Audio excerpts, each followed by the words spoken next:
শুভ সকাল বন্ধুরা, কেমন আছো তোমরা সবাই? আশা করি খুব ভালো আছো, আমিও ভালো আছি। আমি মামনি তোমাদেরকে সঙ্গে নিয়ে শুরু করছি আজকের ব্লগটা। তো দেখো, সকাল সকাল কাজকর্ম সব শুরু করে দিয়েছি, রুমটা ঝাড় দিয়ে নিয়েছি আর রুমগুলো সব আমার ঝাড় দেওয়া হয়ে গেছে।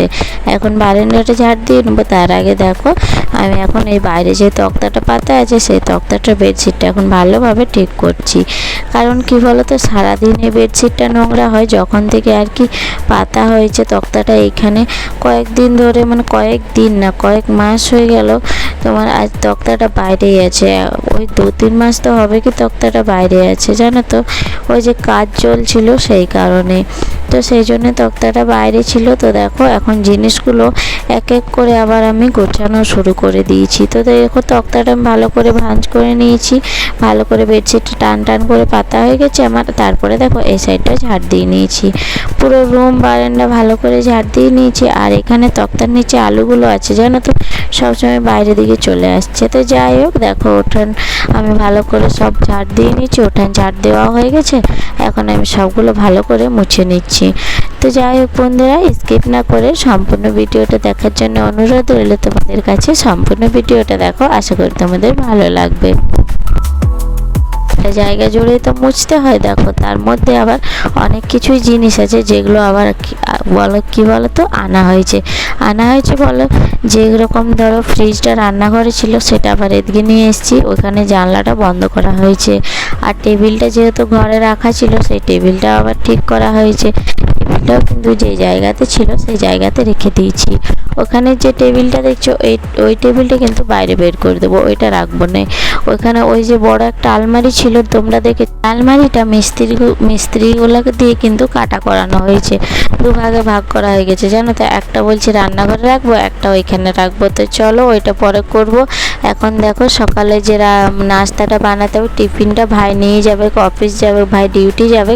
তো সেই কারণের জন্যে দেখো, এখন আমি টিফিনটা বানাচ্ছি। তো আজকে পরোটা আর সবজি নিয়ে যাবে। আর কি বলো তো, অনেক দিন পর যাচ্ছে, যেহেতু পুচকু হয়েছে, তো সেই জন্যে সে যাওয়া হয়নি। তারও কিন্তু অনেক দিনই ছুটি হয়ে গেছে, যেহেতু না হসপিটালে ছিল, সেই জন্যে আর কি। তো আসা যাওয়া করছিল, সেই জন্য আর কি ছুটি হয়ে গেছে। তো যাই হোক, আজ থেকে আবার ডিউটি জয়েন করেছে। তো সেই জন্য দেখো, আমার যায় তো সব রান্না বান্না করে দেয় সকালে। তো এখন তো যেহেতু পারবে না, সেই জন্য এই কাজটা আমাকেই করতে হবে। তো সেই জন্য দেখো, সকাল সকাল পরোটা করে দিচ্ছি। ওদিকে দিয়ে দিচ্ছি কুকারের মধ্যে আলু সিদ্ধ হতে, আলুর দম করে দেবো। আর করে দিচ্ছি দেখো পরোটা দিচ্ছি। কারণ কি বলো তো, অনেকটাই হাতের সময়টা কম আর উঠতে একটু লেট হয়ে গেছে। তো সেই জন্যে আজকে ভাবছি পরোটা দিই, কালকে তখন ভাত দিয়ে দেবো। তো ভাত করতে গেলে তো একটু সময় লাগবে, ভাতের সঙ্গে 2-1টা সবজি না করলে হয় বলো? ওই যে একটা আলুর দম, এটা দিয়ে কি আর ভাত খাওয়া যায়? তো সেই জন্যে ভাবছি আজকে পরোটা দিই। আর কালকে কিন্তু আলুর দমটা আর দেবো না, কালকে ভাত দিয়ে দেবো আর পরোটাটাও দেবো না।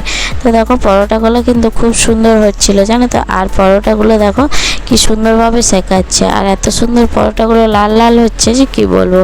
তো যাই হোক, অনেকগুলোই পরোটা ভাজলাম। আর তারপরে দেখো, এখন আলুর দমটা করে নেব।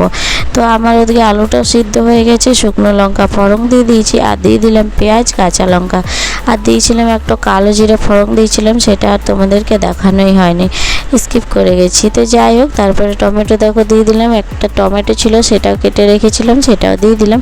তারপরে দিয়ে দেবো আদা রসুন যে বাটাটা ছিল, সেই আদা রসুন বাটাটা।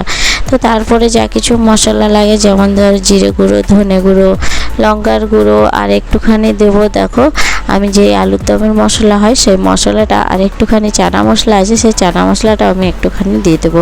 তো চলো, এটা দিয়ে ভালো করে কষাই। আর যতক্ষণ না কষানো হচ্ছে, ততক্ষণ ওদিকে জলটা আমি ঝরাবো। আর কি বলো, আলুটা একটু ঠান্ডা হয়ে যাবে।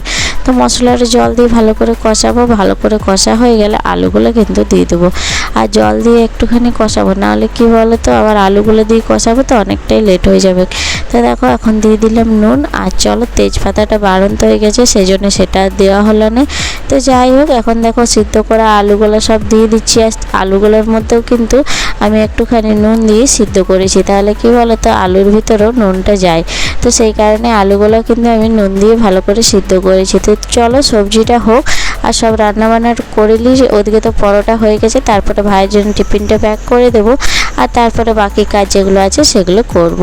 তো কী বলো তো, আজকে তো আর ভিডিওটা বেশি বড় করতে পারলাম না। আজকের ভিডিওটা কিন্তু ওই যে আমি সকালে আমার মর্নিং রুটিনটা তোমাদের সঙ্গে একটুখানি শেয়ার করলাম, ভাবলাম এটাই তোমাদের সঙ্গে আজকে শেয়ার করি। আর ঘরে প্রচুর কাজের ব্যস্ততা, সেই কারণে। তো যাই হোক বন্ধুরা, আজকের ভিডিওটা এখানে শেষ করলাম।